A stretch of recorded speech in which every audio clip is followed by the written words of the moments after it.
Sunday, February 11th, the moment where in this African Cup of Nations we determine who's the African king of football, at least for the year 2023. And so far, it's been the Rocky, it's been the whole, like, this whole experiment, this whole cup, this whole, it's been unpredictable. Nobody know what the fuck was going on or who the fuck was gonna do what. You know, like every team that we look up to, we thought was gonna be big teams because of their rank and because of like what we know about them.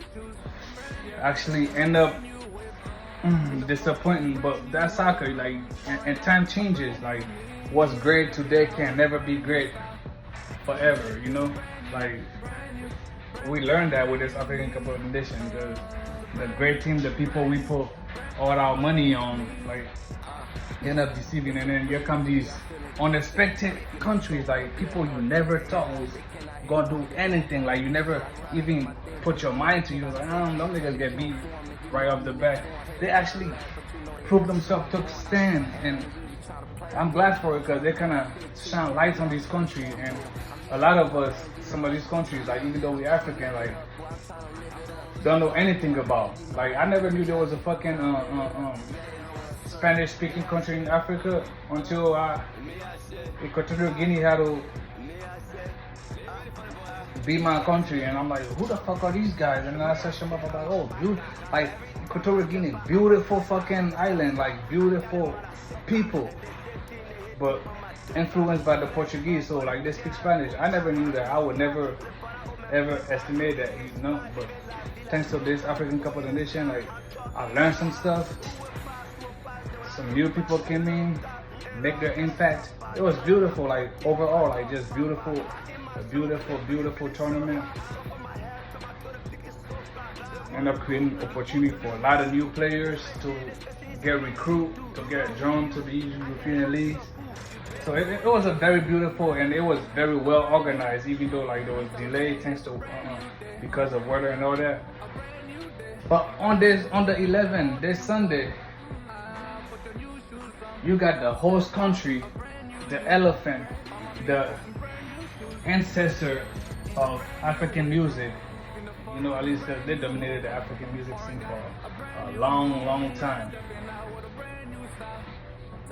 Facing the new school of music in Africa, the Africans that open doors for a lot of Africans now, because Nigerians are not scared. They go for what they want. And for that courage, they took Africa to a whole new platform when it comes to introducing Africans to the rest of the world. And they've been dominating in that aspect. So these two giants are facing each other. And they both had their challenges. The Ivory Coast just beat Congo in the semi-final. Very interesting game, very beautiful game. But Ivory Coast actually dominated most of the game. They had so many opportunities of scoring, kept fucking it up, and eventually they made this goal. Like I already knew they was gonna win. And then here goes Nigeria. They faced South Africa, their biggest rival, and also their biggest collaborator, because they stay hand in hand when it comes to everything African, English. Nigeria, South Africa dominate everything, and their rivalry and friendship could get critical, and somehow they always end up facing each other. But ain't nothing more beautiful than a challenging friendship. So this game was a tough game, and South Africa really wanted to prove itself. So they dominated most of the game. Actually, like they had more ball possession, they had more ball, like, you know, they had more passes, like they had more shots. Well, they both had about the same shots.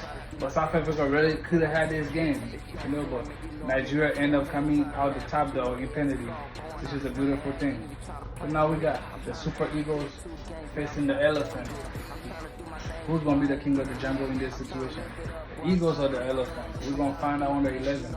But for my personal prediction, I think the Ivory Coast are gonna step on the Eagles' head. And score-wise, I think it's gonna be 2-1 or 1-1, then penalty, then Ivory Coast will take it. Yeah. The host nation taking their home. That's my prediction. Let's go.